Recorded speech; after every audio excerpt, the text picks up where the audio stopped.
A year ago, I lost my dad, and the only way I knew how to express how I really felt was by writing. And today, I want to read you a poem I wrote about death and grief and how I really felt in that moment. So here it goes. What grief really feels like. Every human has this one fear, this one thought. When it crosses your mind, your chest tightens and a lump of tears rises in your throat. And no, it's not failing or being rejected or even facing your own death. It's losing the ones we love. We live as though tragedies keeps us, as though we've been marked safe from life's cruelties. I believed that myth until loss tore through my world, and then I knew grief doesn't care who you are. I'd seen it on screens, painted in stories, but nothing compares to the moment grief writes its own script in your life. Denial arrives first, then anger, then the long shadow of depression. Acceptance flickers before anger rises again, and then the hollow silence of emptiness. Days blur into weeks, weeks into months, each one a reminder they are really gone. It's as if something sacred has been torn from your chest. The world you once trusted folds in on itself, vanishing in a single, merciless snap. And you stand there, adrift, a stranger in your own life. In the beginning, they gather around you, hands on your shoulder, words of comfort, the illusion of permanence, but only for a moment. Within weeks, the crowd thins, the voices fade, and you're left alone, cradling the weight of your grief.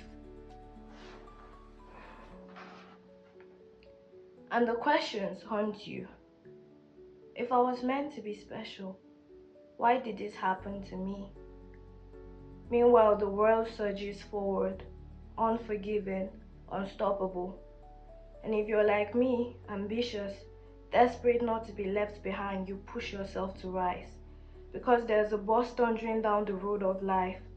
And if you don't climb aboard now, it will vanish without you. That urgency is real, almost as real as the grief itself. I remember the world you once knew is gone, and so is the version of you that once existed. Now you're left to build yourself from scratch, to rediscover who you are.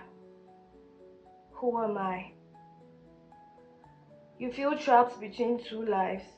I see it as a tunnel, dark, endless. Behind you is the person you were, ahead is the person you're becoming. And you just pray, God, don't let me come out of this so broken that I hate who I become on the other side.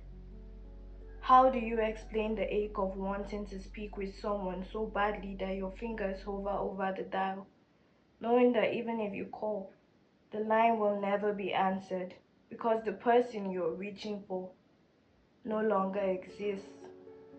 It's senseless. Once they were only a heartbeat away, just a simple call away. Now you sit in the silence, adrift in a hollow world.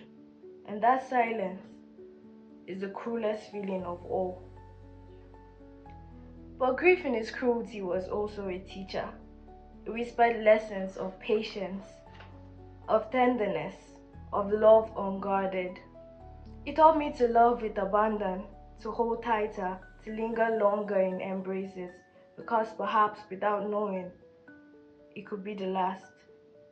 It taught me to live within the moment, to greet each day as a blessing carved from eternity, and it revealed a truth I never expected, that I am unbreakable. My greatest fear unlocked before me, and yet I remain, breathing, rising, reassembling myself, shard by shard, into someone new. Grief drags us down, but it cannot chain us there. We rise, always we rise. And when the memories return as they always do, they don't cut as deep anymore. Instead, they arrive softened, radiant, this time not with tears, but with a smile. A smile, because love always leaves something behind.